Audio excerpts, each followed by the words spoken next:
first individual immunity challenge of the night was called Checkers, the Ghostface Ghouls versus the Squid Squad. In this special Halloween-themed episode, the 16 players randomly selected a wood square out of the green bag to determine their placement on the 4x8 board. Players 1 through 8 were the Ghostface Ghouls, and players 9 through 16 were the Squid Squad.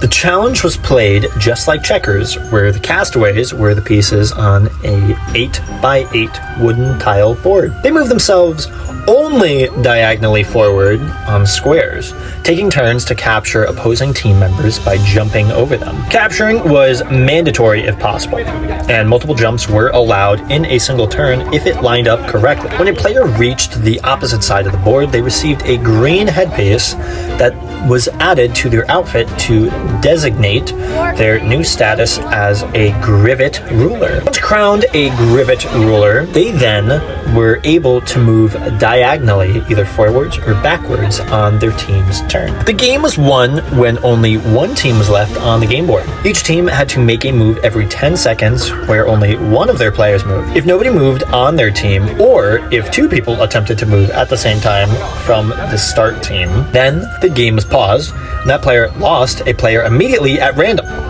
that was selected from a bag. Dane and Evan became Grivet rulers early in the competition, as the Ghostface Ghouls unfortunately couldn't make it to the other side of the board to gain that power. Scott from the Ghostface Ghouls was the last one of them on the board, but unfortunately he was cornered, unable to make any more moves. As a result, the Squid Squad won the challenge. The winning players on the board from the Squid Squad included Connor, Danielle, Blaine, Dane, and Evan.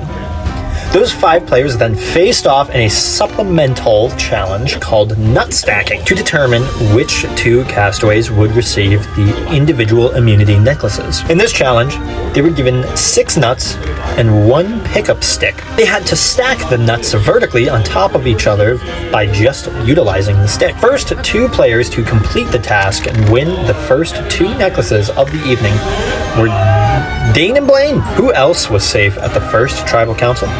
Stay tuned.